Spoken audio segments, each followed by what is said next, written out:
Hey everybody. Well, here we go with week 5, and this is a material covered in chapter 6 called Mission Statement, Goals, and Objectives. I don't know about you, but I'm glad to get chapter 5 behind us, and although it's really important stuff, and we do need to understand that as we think about the kind of data that we've collected and during our needs assessment, and then going forward, how we're going to evaluate our programs. But now we get into actually beginning to think about what it is that we're going to be doing. In order to do that, we've got to have a plan, and that plan comes in the form of mission goals and objectives. So let's get started. All right, so here's the learning objectives for this lesson. I'll let you take a look at those. Some terms are highlighted there in blue. Basically, it has to do with, again, mission, goals, and objectives, and lots of different types of those. And here's the key terms for the lesson, and not nearly as many as there were last week, so that's good news. Take a look at those, and as you do the readings and as you go through and listen to this, be sure to be on the lookout for those terms. All right, so thinking back to when we were young and maybe we were watching Alice in Wonderland or reading the book, there's a scene in Alice in Wonderland where she is walking along a path and she encounters the Cheshire Cat. And then there's a dialogue between the two. And so Alice asks the cat, would you tell me please which way I ought to walk from here? To which the cat responds, that depends a good deal on where you want to get to. And Alice's reply is, I don't much care where, to which the cat says, then it doesn't matter which way you go, which way you walk. And Alice says, so long as I get somewhere. And the cat says, oh, you're sure to do that if only you walk long enough. So, we can be walking and we're going to get somewhere, but it might not necessarily be where we want to go. It would be like if you got in your car and just started driving without any destination in mind. You'd arrive somewhere, but it might not necessarily be the place that you want to get to. So the things in this chapter, the mission and the goals and objectives help us to get to where we want to be in terms of health promotion program planning. So here's a visual of the relationship between vision, mission, goals, and objectives. And they go from broad on the left to more narrow and focused on the right. So we have our objectives, we have our mission statement, and then we have our goals, and we have our objectives. And then over here on the far left is the vision statement. So all of those things work from left to right and go from broader, more general to more specific. So a vision statement is a statement about what you want your program or your organization or the priority population that you're working with to look like 3 or more years down the line. And some questions that you might ask are, what do we want to be? What will we look like in 3+ years? What do we want the world to look like or the neighborhood to look like in 3+ years? So, a good visioning exercise, and this might be something that we do in class, is, and I've used it before in meetings, is to think about, 3 years down the line, if we picked up the newspaper, the local newspaper, what would the headline say about the work that we're doing? And that's a way of thinking about visioning. What do you ultimately want to see happen as a result of your work? Okay, so getting a little bit narrower then, a mission statement is a short narrative statement, usually 25 words or less, that describes the general focus or the purpose of the program that you're working with. And here's some examples. This is maybe not the best example for a health promotion program planning class, but I do think it's a good example of a mission statement. It's short, it's understandable, it's memorizable, if that's a word. So you could ask employees in the organization to memorize the mission statement, and they could all probably recite it when they were asked. So McDonald's vision is to be the world's best quick service restaurant experience. Being the best means providing outstanding quality, service, cleanliness, and value so that we make every customer in every restaurant smile. Okay, so there's a lot in there, but it really kind of captures the essence of what this organization wants to be about. And then Google, obviously a technology company, but Google's mission is to organize the world's information and make it universally accessible and useful. I don't know, you count the words there, it's certainly less than 25. It's very memorable, it's clear. I'll bet every employee in that company could recite that if asked. Home Depot. There's a lot here, but some of this are the values that the company is based on. The mission is really contained in that first statement, which says Home Depot is in the home improvement business, and it's our goal to provide the highest level of service, the greatest selection of products, and the most competitive prices. And so then it goes on to say that the company is built on these values of excellent customer service, taking care of the people, giving back, and so on and so forth. You won't always see that as part of a mission statement, but certainly it would be on the company website, and it would be things that guide the way that that company does business. Here's one from the American Cancer Society. A little bit about the organization first of all, and then it gets into what I would consider the mission statement, which is underlined there. The American Cancer Society is the nationwide community-based voluntary health organization dedicated to, and here's the mission, eliminating cancer as a major health problem by preventing cancer, saving lives, and diminishing suffering from cancer through research, education, advocacy, and service. The last little bit of the mission, sometimes you'll see that in a mission statement, sometimes you won't, but it's really the means by which it's going to do what it says, and that's eliminate cancer.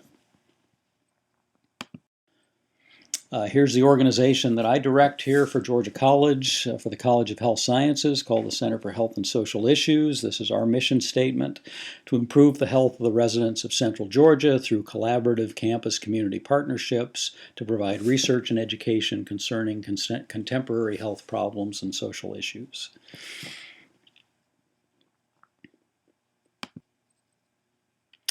All right, so mission statements, again, are broad statements of purpose, and then we get more specific now and we get into actual goals. So what are some things that we want to accomplish in the next year or 2 years or 3 years? So a goal is a future event so that we're going to commit ourselves to.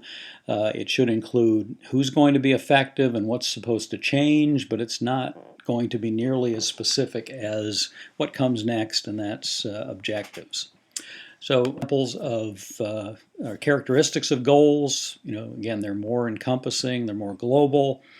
They include all the relevant aspects of a program. So your program might be obesity prevention, and you might have goals relating to food access, like building a community garden, establishing a farmer's market, getting SNAP and EBT accepted at the farmer's market.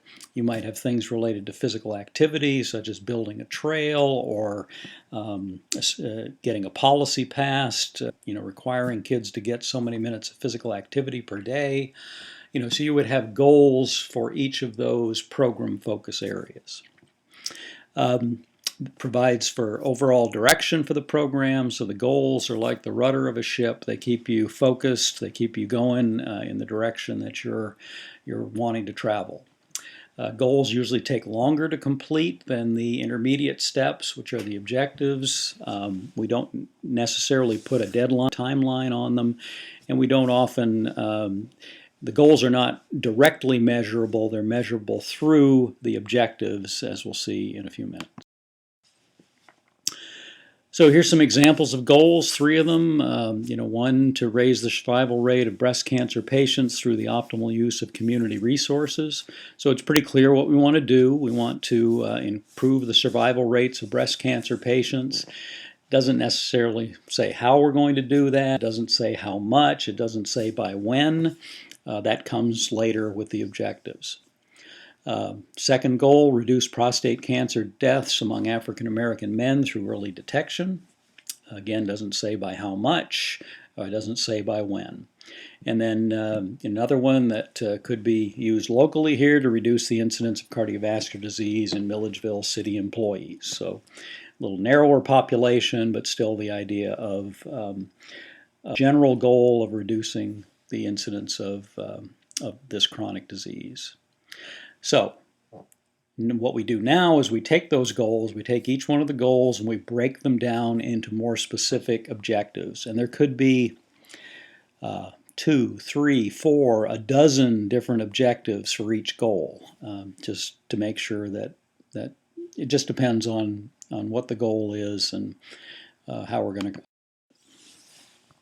So some characteristics of objectives: they're more precise, they're smaller steps that enable the goals to be met.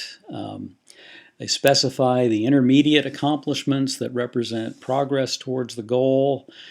You can think of them as being a bridge between your needs assessment and some kind of intervention that you're going to do. So, our needs assessment might show that the area that we're working in is a food desert. They're just access to healthy food. And so we can think in terms of objectives like establishing a community garden, bringing in a monthly farmer's market. Those would be things that would lead us to accomplish a goal of increasing access to healthy food for the individuals in that food desert.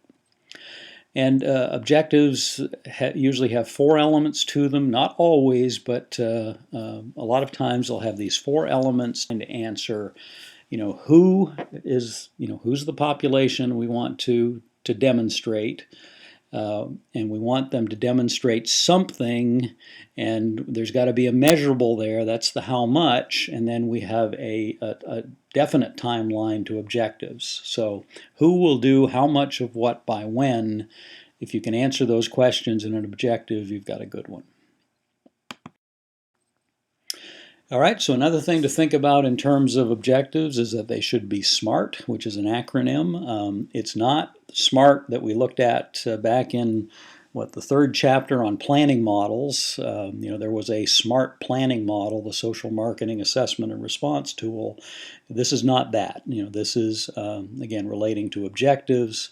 And it says that objectives should be SMART, and that stands for they should be specific.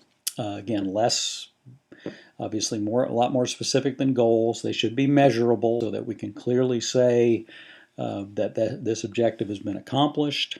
And that could be in terms of a percentage, it could be in terms of numbers, it could be in terms of something actually being built or a policy actually being passed, but we can clearly see that we've done it. Should be achievable, something that stretches us, but also is something we can attain. You'll see, depending on what you read, you'll see 2 R's. One says relevant. I kind of like that one because it means that the objective is relevant to the goal that you're working on or relevant to the project. Some people put realistic, and I think realistic is a little bit like achievable. So, I don't know that that's necessarily the best one to put there, but again, you'll see that depending on what you read. And then finally, they'll all say time-bound or a timeline on it, so that we want to have achieved this objective by a very specific date in time.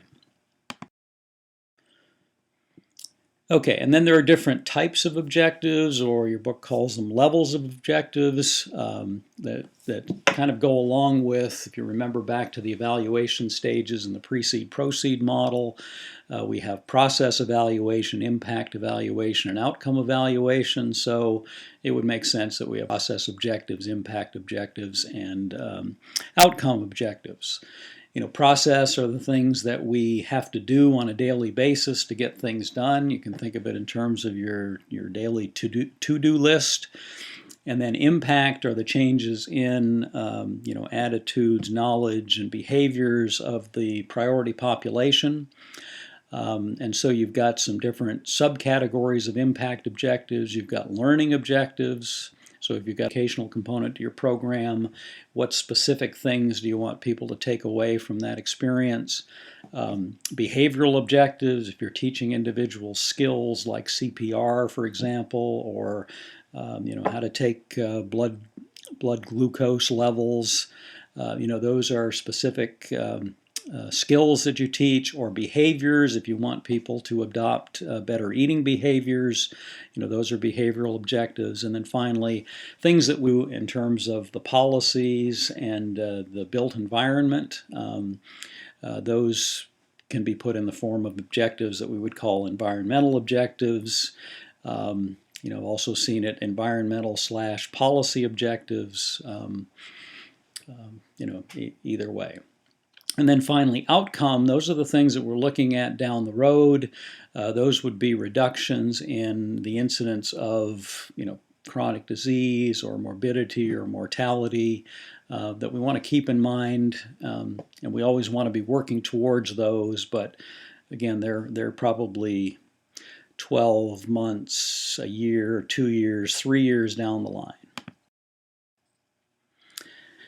All right, so when you're writing objectives, you can kind of keep these things in mind as well. So, can the objective be accomplished during the life of the program, or for a short period of time thereafter? Again, going back to one of the R's in the S.M.A.R.T acronym, can it realistically be achieved? Do we have the necessary resources to accomplish the objective?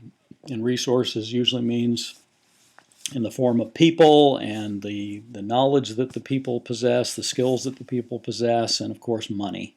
All the things that we do, cost money, cost resources. Are the objectives consistent with the policies and procedures of the sponsoring company or agency? So, if you're getting funding from the Robert Wood Johnson Foundation or the Community Foundation of Central Georgia, are you doing things that are consistent with their mission and their values? Do the objectives violate the rights of those who are involved? Always want to be concerned with that. We're ethical people, and we want to do things. We want to do the right things. And then, are the objectives culturally sensitive? So we need to keep in mind the priority population that we're working with, and if it's African Americans, for example, or if it's Hispanics, we need to understand their culture. We need to understand their, ways of doing things, their history, and so on, so that we can develop programs that are appropriate for folks. I think we heard a little bit of that when they were talking about bringing markets to the Harrisburg community, and that those markets needed to sell the produce that people wanted to buy. I'm not sure I agree 100% with that. If all you ever did was sell, collards and black-eyed peas, then where would the people learn to eat other things? So I think there ought to be a variety of things in a market to give people the option of choosing different things. But I also understand that people are going to come to a farmer's market, wanting to buy the stuff that they're used to buying and preparing and eating. Okay, so again, the elements of an objective. What are you wanting to achieve, the conditions under which the outcome will be observed, and when the outcome is to be achieved. So we need to keep those things in mind. All right, so again, the various types of objectives, and here's some examples. Process objectives, those, as I said, are the daily tasks and work plans that lead to the accomplishments of all of the other objectives. Some examples. By February 28th, identify 15 prominent women in the community to become members of the planning committee. You've got your timeline there. It's clear that we're going to look at this February 28th and see if we've accomplished it. what is it we want to do? We want to get some prominent women in the community to be part of the steering committee, and the benchmark, or the how much, is 15. We want to get 15 people. So we get 12, we haven't met the goal. We get 16, we've met it. All right, here's another one. By March 15th, contact 10 OBGYN physicians to gather support for the program. So again, a clear timeline, an indication of what you want to do, and then a number to shoot for. And then another one, finally, by June the 15th, attend PTA, PTO meetings in each elementary school to recruit volunteers. So we've got 4 elementary schools here in Baldwin County, so each means we'd go to all 4. We've got a timeline and what it is that we're going to accomplish.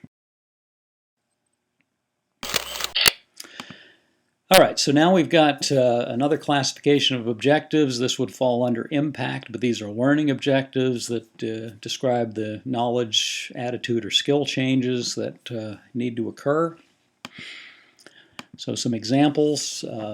After the class, that's the when we're going to be looking at this. Who we're going to be looking at are the participants. What are we going to ask them to do? We're going to ask them to do demonstrate breast self-examination, and the standard is that they're going to do it correctly. So presumably we'd have a checklist, and we would be watching for various things as they did this demonstration, and we would be checking them off to make sure that they were doing it correctly. All right, here's a second one. After viewing the video on anger management, students will be able to identify 3 ways to effectively handle their anger. So this is a violence prevention type of program. So when, after they've looked at the video, who were we asking to demonstrate? It's the students. What are they going to demonstrate? Ways to effectively handle their anger. And then what's the standard of performance? They have to identify at least 3 ways to handle it. All right, keep going here. These are behavioral objectives. I think we all know what behaviors are. So some examples. Disciplinary actions for violence will decrease by 50% among 6th to 8th graders at such and such a middle school by June 2017. So you've got your timeline there in blue. What it is that you want to see happen are a reduction in disciplinary actions. You know, who's demonstrating that? It's the 6th to 8th graders at a particular school, and the standard or the criterion there is that we want to see a reduction by at least 50% of violent incidents. All right, so another classification of objectives, environmental objectives. So they look at the kind of the non-behavioral causes of a health problem that are present in the social, physical, or psychological environment. So, you know, by August 2016, having trouble reading that, schools will remove vending machines from the school property. And so, you know, who's going to do this? The schools are going to do this. What are they going to do? They're going to remove the vending machines. So environmental objectives and policy objectives are really similar. So, you know, the school might pass a policy that says we're not going to have vending machines on our property. The actual removal of the vending machines makes a change to the environment. So, you know, there's a little bit of a gray area there between environmental and policy objectives, and so sometimes you'll see environmental / policy as a category of objectives. By January the 1st, 2017, a bicycle trail will be considered linking the Oconee River Greenway to the Baldwin school property. So what are we doing? We're building a trail. You know, there could be a who in there. So by January 1st, 2017, the city of Milledgeville will build a bicycle trail. In this one, there doesn't happen to be a who is responsible here.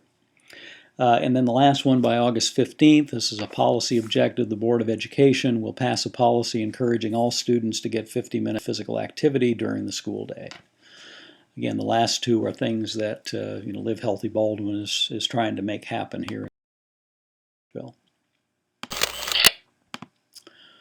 All right, and so now we get to the outcome objectives, and these are a little bit more long range, but they're still still meet the criteria.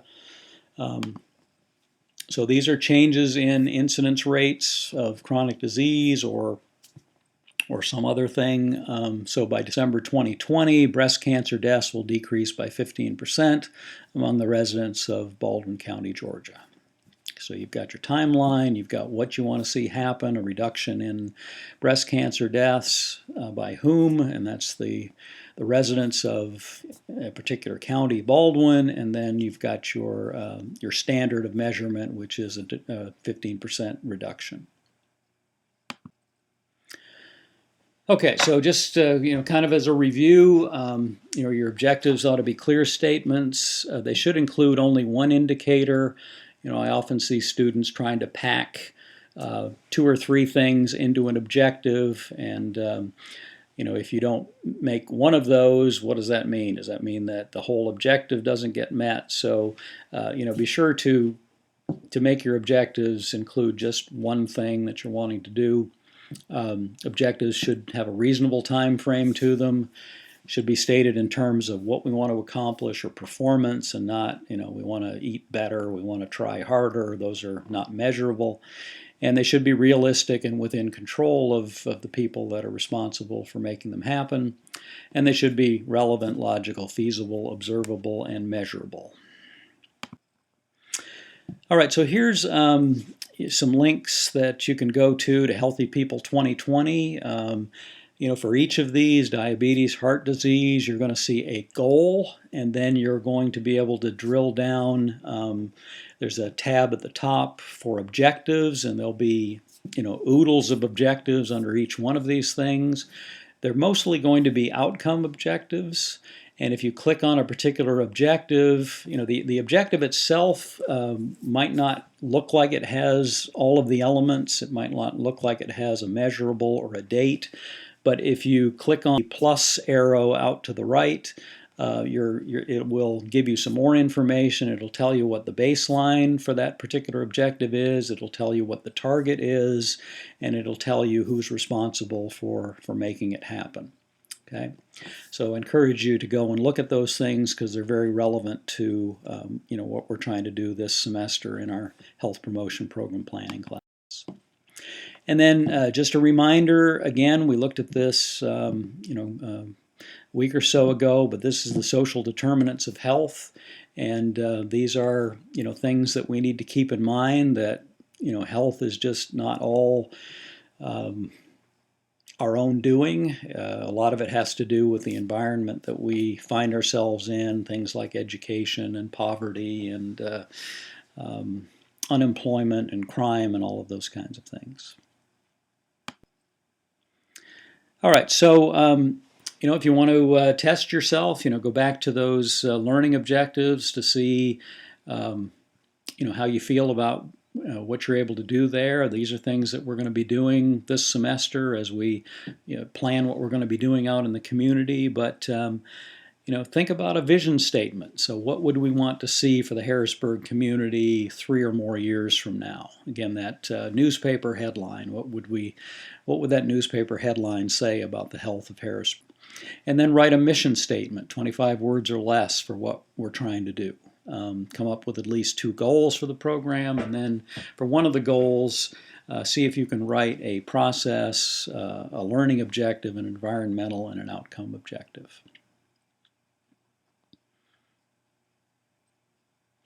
All right, and I think that is it.